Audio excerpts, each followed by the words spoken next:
Welcome to the Kent Lapp Podcast. You went through a period of time where you had cut back on social media and just everything that goes with smartphones. But I see you're back to a smartphone. So how are you now thinking about social media and all of that? And I'm even particularly curious. I think you have teen kids. Is that correct? Yes. Like mid-teens? I have 3 high schoolers and 1 9-year-old. Okay. So I don't have any high schoolers. I have a 10-year-old. He's our oldest. So I'm curious, how are you dealing with social media now, and how are you dealing with it with the kids? Yeah. I learned a lot through that 13 months of being on a flip phone, away from smartphone, limited tech. I basically limited social media to two ways of limiting it. One was only producing, not consuming.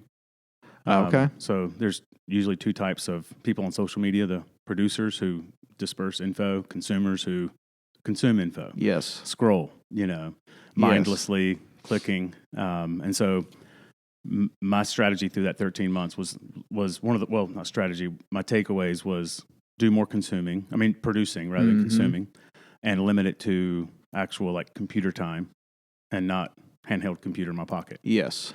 So good boundaries, I believe. Yep. And man, the teenager years with social media, wow, that's loaded.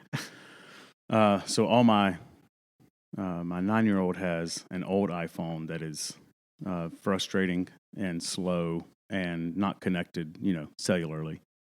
And my 3 high schoolers, we text all the time. We communicate via text a lot, and there's tight boundaries. Okay. Very tight boundaries. And what ages? 14, 16, 18. 14, 16, and 18. And boy, girl. Boy, girl, boy. So girls in the middle at 16. Girls in the middle at 16, then boy 18, boy 14. Okay, yeah, you have the range there. Okay. And they each have a smartphone, and they've got cellulars. They can call, they can text. Okay. Yeah. And social media? Yeah, they have, let's see, our oldest, our 18-year-old, has Instagram. Our 16-year-old has Instagram. Our 14-year-old boy, he just looks at stupid videos and follows sports. Yeah. So he's probably happy with just YouTube, right? Yeah, yeah, exactly. Yeah. But it really became important for us because our kids are involved in sports. Despite the most, schools shut down in-person studying, our kids go to a school where, they've been at it since August, playing sports, involved in theater, lot of extracurricular stuff. And I didn't like not being able to get a hold of my kids. Right. And of course the school violence, school shootings, different things. As a parent, that's a pros and cons type of idea. It's like, well, I'd rather my kid have a phone. I don't like all that comes with it. Yep. And a lot of times I feel like when parents don't want their kids to have a smartphone, I get it, but I think a lot of times it's because we would rather not parent. We'd rather just not have to worry about that.